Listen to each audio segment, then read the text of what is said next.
명절 끝나고 자식들 떠난 빈 거실에서 이상하게 마음이 허전했던 적 있으시죠? 그 허전함의 정체, 오늘 말씀드리겠습니다. 사실 이 이야기를 모르고 그냥 넘어가시면 다음 명절에도 똑같은 일이 반복됩니다. 자식들은 의무감으로 오고 며느리는 표정이 어둡고 손주는 핸드폰만 보고 당신은 또 허전함을 삼키게 돼요.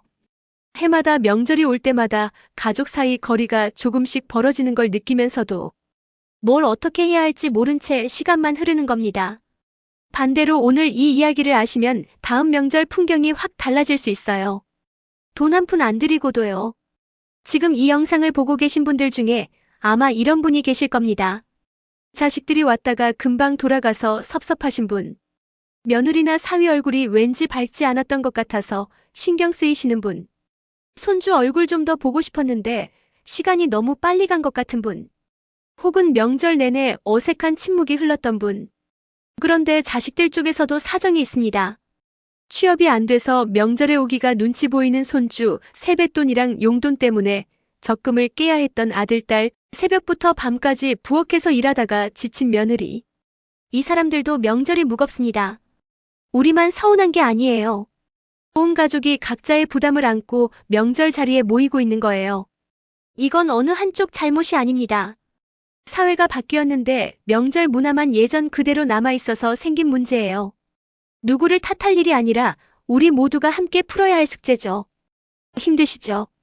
정성껏 준비했는데 자식들이 부담스러워하는 것 같으면 속상하고 뭘 어떻게 바꿔야 할지도 막막하실 거예요. 게다가 내가 먼저 바꾸자고 하면 이상한 사람 취급받을까봐 망설여지기도 하고요. 그 마음 충분히 이해합니다.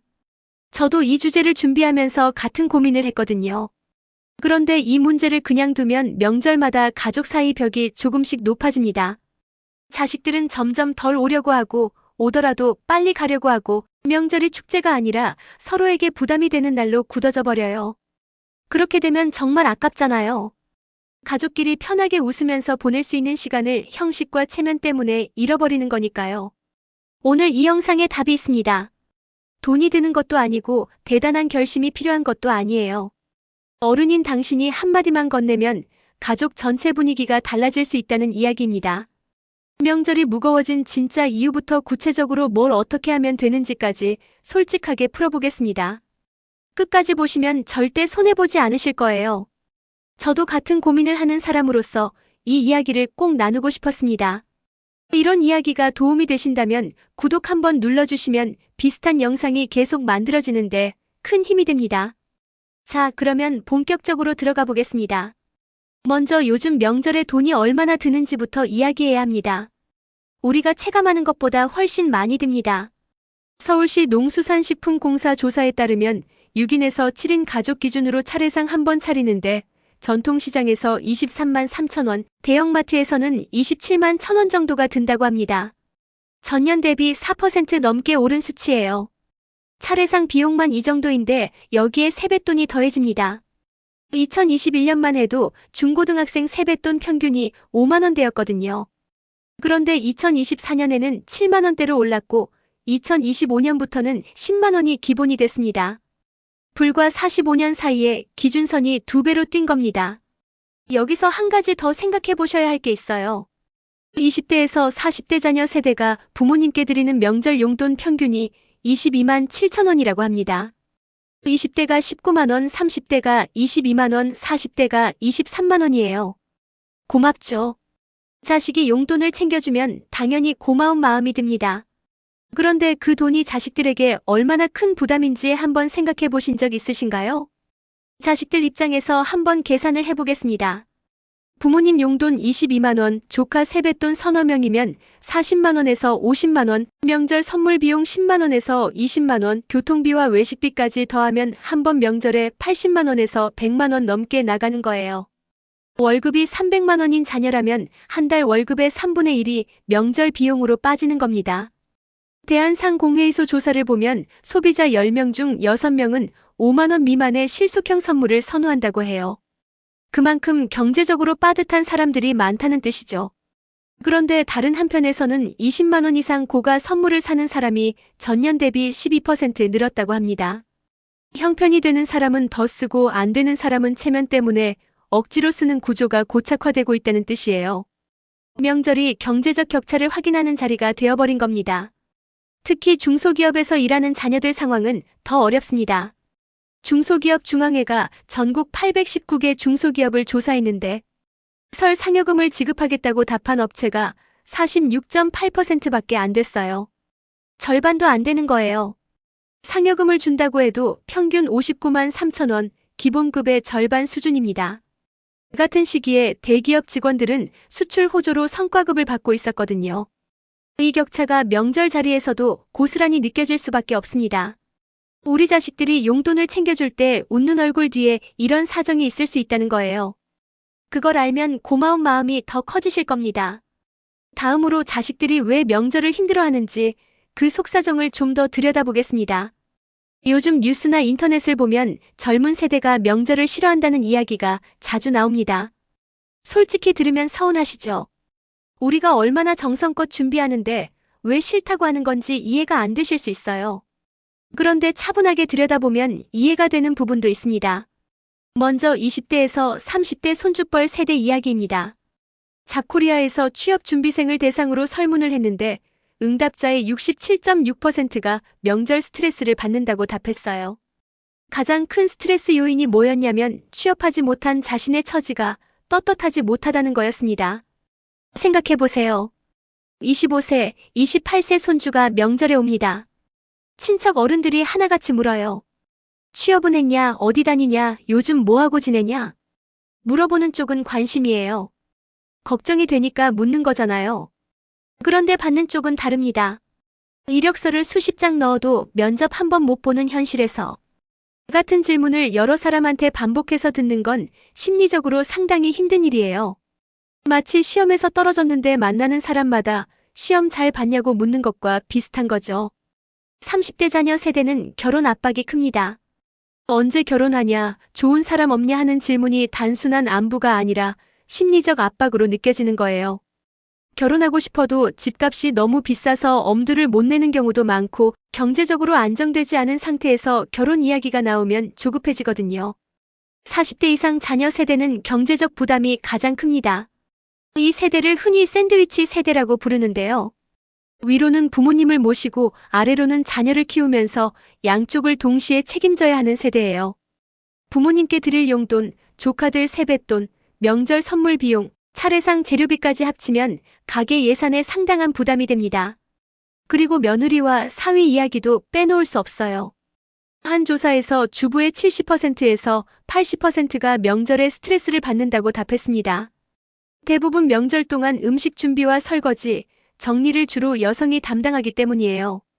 아침 일찍 일어나서 음식 준비하고, 차례 지내고, 손님 맞이하고, 설거지하고, 또 다음 끼니 준비하고. 이걸 2, 3일 내내 반복하면 몸도 마음도 지칩니다. 물론 요즘은 많이 나아졌다고 합니다. 남성들도 설거지에 참여하고 음식 준비를 돕는 가정이 늘고 있어요. 하지만 여전히 많은 가정에서는 전통적인 역할 분담이 유지되고 있는 게 현실이죠. 이 모든 스트레스의 밑바닥에는 사실 같은 마음이 있어요. 사랑받고 싶고 인정받고 싶은 마음이요.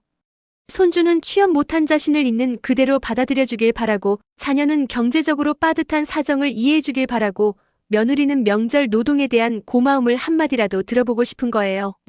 세대가 달라도 원하는 건 같습니다. 인정과 이해. 그게 전부입니다. 여기서 중요한 걸 하나 짚겠습니다. 지금 50대에서 70대인 우리 세대도 젊었을 때 명절이 편하지만은 않았다는 거예요. 기억나시죠? 시어머니 밑에서 새벽 4시에 일어나 음식 준비하던 날들. 장거리 귀성길에 아이들은 차에서 울고 남편은 운전하느라 지쳐있고, 시댁에 도착하면 쉴 틈도 없이 부엌으로 들어가야 했던 그 시절. 남성분들도 마찬가지예요. 아버지 앞에서 꼿꼿이 앉아 있어야 했고, 형제들 사이에서 체면을 차려야 했고, 용돈이 넉넉하지 않은데 부모님께 뭐라도 드려야 한다는 부담감이 있었잖아요. 그때 우리가 가장 듣고 싶었던 말이 뭐였을까요? 시어머니가 며느리한테 올해는 됐어, 좀 쉬어라 한마디 해줬으면. 아버지가 아들한테 고생했다, 잘 왔다 한마디 해줬으면. 장모님이 사위한테 우리 딸 잘 부탁한다, 따뜻하게 말해줬으면. 그 한마디가 그렇게 간절했어요. 돈이 필요했던 게 아닙니다. 비싼 선물을 바랐던 것도 아니에요. 내 수고를 알아주고 내 존재를 인정해주는 말 한마디가 필요했던 거죠. 그런데 그때 우리 윗세대는 그런 말에 서투셨어요. 감정을 표현하는 문화가 아니었으니까요. 고맙다, 수고했다, 사랑한다 이런 말을 입 밖으로 꺼내는 게 쑥스러운 세대였죠. 그래서 우리는 그 말을 듣지 못한 채로 명절을 보냈고 속으로만 서운했고 그 서운함을 참았습니다. 지금 우리 자식들도 같은 마음일 수 있어요. 우리한테 듣고 싶은 말이 있는데 차마 말하지 못하는 거죠. 그리고 우리도 자식들한테 하고 싶은 말이 있는데 어떻게 꺼내야 할지 모르는 거고요. 그때 우리가 듣고 싶었던 그 한마디를 이제는 우리가 먼저 건넬 수 있습니다. 왜냐하면 지금 가족의 어른은 우리니까요. 명절이 이렇게 무거워진 건 사실 누구 잘못도 아닙니다. 사회 자체가 바뀌었기 때문이에요.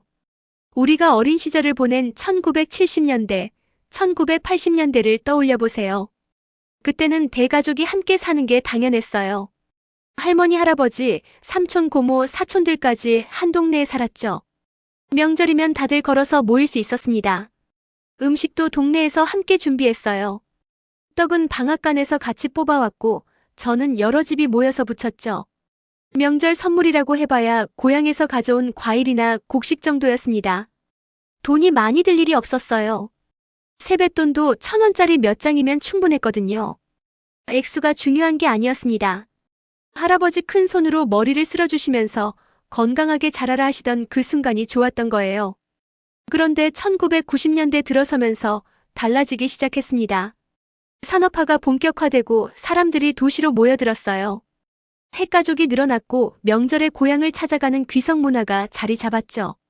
서울에서 경상도까지, 경기도에서 전라도까지 차를 몰고 가야 했습니다. 2000년대에는 맞벌이 부부가 늘어나면서 명절 준비가 더 큰 부담이 됐어요. 물가는 계속 오르고 명절 선물이나 세뱃돈에 대한 기대 수준도 높아졌습니다. 그리고 2020년대인 지금 한국은 세계에서 가장 빠르게 고령화되는 나라가 됐어요. 출산율은 세계 최저 수준이고 1인 가구가 계속 늘고 있습니다. 전통적인 대가족 문화는 이미 많이 사라졌죠. 그런데 우리의 명절 문화는 여전히 대가족 시대의 방식을 따르려고 합니다. 온 가족이 모여서 큰 상을 차리고 두둑한 세뱃돈을 주고 성대한 차례를 지내야 한다는 기대가 남아있는 거예요. 가족 구조는 바뀌었는데 명절에 대한 기대는 그대로이니 모순이 생길 수밖에 없습니다. 젊은 세대는 결혼과 출산을 미루거나 포기합니다. 경제적 부담이 크고 개인의 삶을 중요하게 생각하기 때문이에요. 그런데 명절 자리에서는 왜 결혼 안 하냐, 아이는 언제 낳을 거냐는 질문을 받습니다. 40대 자녀 세대는 위로는 부모님을 모시고 아래로는 자녀를 키우면서 양쪽의 기대를 모두 충족해야 하는 부담을 안고 있어요. 우리 시니어 세대는 손주를 보고 싶고 자식들이 자주 왔으면 좋겠는데 자식들은 바쁘다며 명절에만 잠깐 들렀다가 갑니다. 외로우면서도 티를 내지 못하는 거죠. 각자가 서로 다른 기대와 부담을 안고 명절 자리에 모이니까 어색함과 긴장이 생기는 겁니다. 이건 누구 탓이 아니에요. 시대가 바뀌면서 자연스럽게 생긴 거리감이에요. 명절 스트레스라는 말이 요즘 많이 쓰이는데 이게 단순히 기분이 안 좋다는 수준이 아닙니다. 국립정신건강센터 분석에 의하면 명절 스트레스는 크게 3가지로 나뉜다고 합니다. 첫째, 신체적인 피로입니다. 장시간 음식 준비, 장거리 이동, 불규칙한 수면이 몸을 지치게 만드는 거죠. 특히 우리 세대는 체력이 예전 같지 않은데 명절 준비에 무리하시는 경우가 적지 않아요. 둘째, 정신적인 긴장감입니다. 핵가족 생활에 익숙한 현대인들이 갑자기 많은 가족과 좁은 공간에서 시간을 보내면 본인도 모르게 긴장하게 된다고 해요. 연구에 의하면 한정된 공간에 사람이 많이 모이면 신경이 예민해지는 경향이 관찰된다고 합니다. 셋째, 세대 간 가치관 차이에서 오는 갈등입니다. 앞에서 말씀드린 것처럼 관심으로 묻는 질문이 상대에게는 부담으로 느껴질 수 있다는 거죠. 한 조사에서 명절 스트레스를 느낀다고 답한 사람들의 72.4%가 만성 피로를 경험했고 31.7%가 우울한 기분을 느꼈다고 합니다. 이런 증상이 평균 5일 정도 지속된다는 보고도 있어요. 즐거워야 할 명절이 건강에 부정적 영향을 줄 수도 있다는 뜻이에요. 이건 젊은 세대만의 문제가 아닙니다. 우리 시니어 세대도 마찬가지예요. 명절 준비하면서 무리하시고 자식들 맞이하느라 긴장하시고 끝나고 나면 갑자기 허전해지시는 거 다 명절 스트레스의 한 형태일 수 있어요.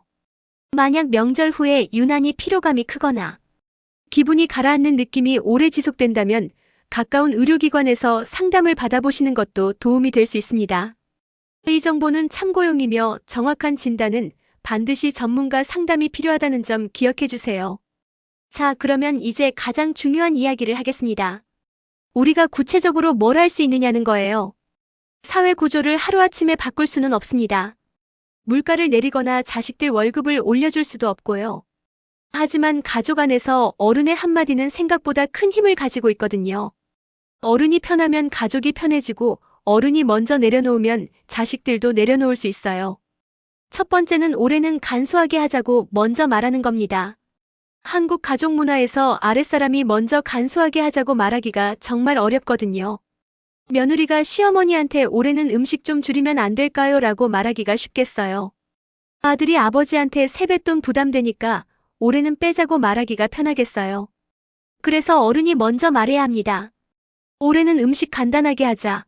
반찬 몇 가지만 하고 나머지는 사 먹자. 이 한마디가 온 가족의 어깨를 가볍게 만들어줍니다. 실제로 요즘은 명절 음식을 직접 만드는 대신 미리 만들어진 것을 구매하는 가정이 늘고 있어요.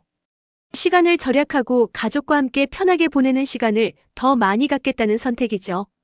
어른이 먼저 이런 방식을 제안하면 가족 전체가 훨씬 편해집니다. 두 번째는 세뱃돈과 용돈 부담을 덜어주는 겁니다. 자식들한테 이렇게 말해보세요. 용돈 안 챙겨도 된다. 얼굴 보는 게 선물이다. 이 말 한마디가 자식들에게 얼마나 큰 위안이 되는지 모릅니다. 손주 세뱃돈도 마찬가지예요. 금액을 정하기보다는 가족끼리 미리 이야기해서 부담 없는 선에서 맞추자고 제안하는 거죠. 요즘은 현금 대신 적금 통장을 만들어주거나 금융교육의 기회로 삼는 경우도 있다고 하더군요. 중요한 건 금액이 아니라 마음이니까요. 세 번째는 가사 노동을 함께 나누자고 분위기를 만드는 겁니다. 명절에 부엌일이 여성에게 집중되는 건 오래된 관행이에요. 물론 많이 나아지고 있지만 아직도 많은 가정에서는 며느리나 딸이 주로 음식을 준비합니다. 여기서 어른의 역할이 중요해요. 시어머니가 며느리한테 넌 좀 쉬어라, 아들아 너도 같이 해라 이렇게 말하면 분위기가 완전히 달라집니다. 시아버지가 설거지를 하시는 모습, 손주에게 할아버지가 접시 좀 옮겨줄래 하고 부탁하는 모습, 이런 작은 변화가 며느리와 딸의 마음을 크게 위로해줍니다. 실제로 일부 지역에서는 며느리 대신 시아버지가 설거지를 한다는 이야기가 화제가 되기도 했어요. 기성세대도 변화를 인식하고 실천하는 모습이 조금씩 나타나고 있는 거죠. 네 번째는 민감한 질문 대신 따뜻한 안부를 건네는 겁니다. 취업은 했냐? 결혼은 언제 하냐? 아이는 언제 낳을 거냐? 이런 질문은 우리 입장에서는 관심과 걱정이에요. 나쁜 의도가 전혀 없죠. 그런데 받는 쪽에서는 다르게 느낄 수 있다는 걸 이해해 주시면 좋겠습니다. 대신 이렇게 물어보시면 어떨까요? 요즘 잘 지내고 있지? 건강은 괜찮고 뭐 재미있는 거 있어? 힘든 거 있으면 말해. 이런 질문은 상대방이 자기 이야기를 하고 싶은 만큼만 할 수 있게 해줍니다. 취업이 안 돼서 힘든 손주에게 잘 지내고 있지 하고 물으면 손주가 알아서 이야기할 수도 있고 아직 준비 중이야 하고 짧게 답할 수도 있어요. 선택권을 주는 거죠. 무엇보다 건강하면 됐다, 행복하면 그만이다 이 말이 어떤 조언보다 힘이 됩니다. 다섯 번째는 우리 자신의 솔직한 마음도 표현하는 겁니다. 사실 시니어 세대도 명절에 하고 싶은 말이 있잖아요. 자식들이 더 자주 왔으면 좋겠다는 마음, 손주를 더 보고 싶다는 마음, 명절이 끝나면 찾아오는 허전함. 이런 마음을 속으로만 사귀지 마시고 자식들한테 솔직하게 말해보세요. 너희 오니까 좋다, 다음에 또 오면 좋겠다. 손주 얼굴 보니까 힘이 난다. 이렇게 말하면 자식들도 마음이 움직입니다. 의무감이 아니라 진심으로 부모님을 뵙고 싶어질 수 있어요. 반대로 경제적으로 넉넉하지 않은 상황이라면 그것도 솔직하게 말할 수 있어야 합니다. 아버지도 요즘 형편이 빠듯하다. 세뱃돈은 마음만 받아라. 이런 솔직함이 오히려 가족관계를 더 건강하게 만들어줍니다. 체면 때문에 무리하는 건 결국 자신도 힘들고 가족도 불편하게 만드니까요. 명절 문화가 바뀌는 게 전통을 무너뜨리는 거 아니냐고 걱정하시는 분도 계실 거예요. 충분히 이해합니다. 우리 세대는 전통을 소중하게 여기고 지켜온 세대니까요. 그런데 한번 생각해 보세요. 명절 문화는 원래 계속 바뀌어 왔습니다. 농경 시대에는 마을 전체가 함께 명절을 보냈어요. 산업화 시대에는 도시로 떠난 가족이 고향으로 돌아오는 귀성 문화가 생겼죠. 핵가족 시대에는 시댁과 처가를 번갈아 가는 방식이 자리 잡았고요. 그때마다 어른들은 걱정했을 거예요. 예전 같지 않다고 명절의 정이 사라진다고요. 하지만 형태가 바뀌었을 뿐 가족을 생각하는 마음은 그대로였잖아요. 지금도 마찬가지입니다. 일부 가정에서는 명절에 온 가족이 여행을 떠나기도 해요. 차례를 간소화하거나 생략하는 집도 있고요. 세뱃돈을 현금 대신 적금이나 주식 계좌로 만들어주는 경우도 있습니다. 이게 전통을 파괴하는 걸까요? 아닙니다. 전통의 형태가 시대에 맞게 진화하는 거예요. 전통의 본질이 뭔가요? 크고 화려한 차례상이 본질인가요? 두둑한 세뱃돈이 본질인가요? 아니죠. 가족이 서로를 생각하고 안부를 묻고 함께 시간을 보내는 것. 그게 명절의 진짜 본질이에요. 50년 전 명절과 지금 명절이 다른 게 당연합니다. 50년 후 명절도 지금과 다를 거예요. 중요한 건 형식이 아니라 그 안에 담긴 마음입니다. 차례상에 20가지 음식을 올리든 5가지만 올리든 세뱃돈이 10만 원이든 1만 원이든 명절을 집에서 보내든 여행지에서 보내든 가족을 생각하는 마음이 있다면 그게 명절입니다. 형식에 갇혀서 그 마음을 잃어버리면 안 돼요. 형식을 지키느라 가족이 힘들어지면 그건 전통을 지키는 게 아니라 전통에 갇히는 겁니다. 개인의 노력만으로는 한계가 있다는 것도 솔직하게 말씀드리겠습니다. 명절 비용이 계속 오르는 건 물가 상승 때문이에요. 그런데 임금은 물가만큼 오르지 않죠. 특히 중소기업 직장인들은 상여금도 받기 어려운 상황입니다. 세뱃돈 기준이 높아지는 건 주변과의 비교 때문이고 가사 노동이 특정 성별에 집중되는 것도 오랜 관행의 문제예요. 그래서 사회적 차원의 변화도 함께 이루어져야 합니다. 기업들이 명절 전에 상여금이나 복지 혜택을 제공하는 것, 정부가 명절 물가 안정화에 적극적으로 나서는 것, 미디어가 다양한 명절 문화를 소개하는 것. 이런 변화가 맞물려야 해요. 올해 정부가 910억 원의 예산을 투입해서 성수품을 최대 50% 할인 판매한 건 긍정적인 움직임입니다.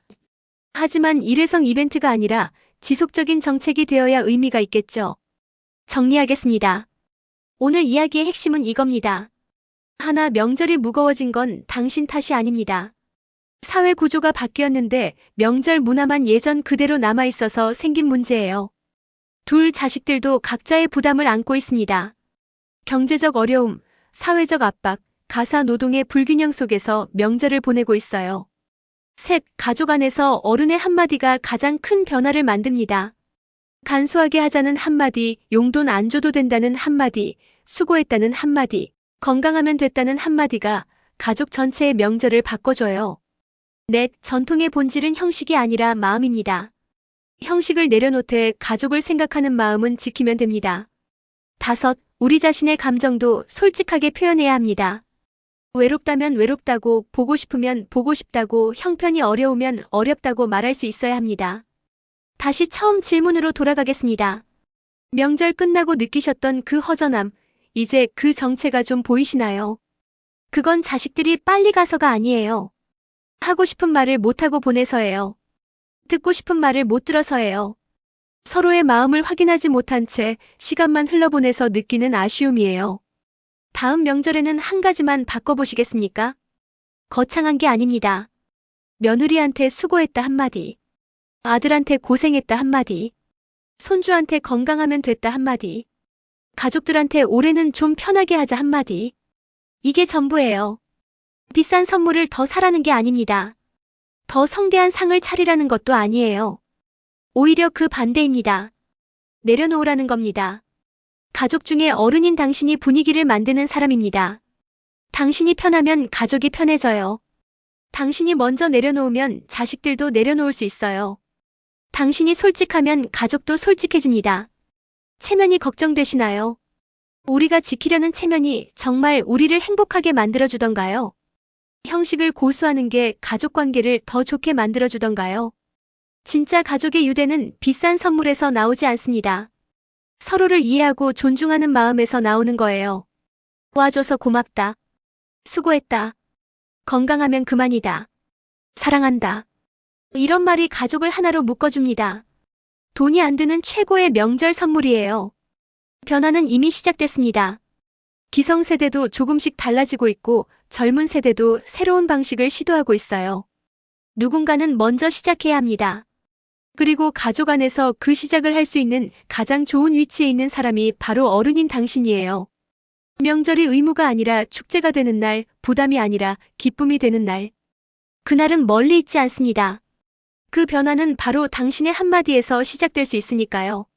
오늘 이야기가 도움이 되셨다면 다음에도 우리 세대를 위한 솔직한 이야기를 가지고 찾아뵙겠습니다. 그때 또 만나요. 남은 시간 편안하게 보내시길 바랍니다.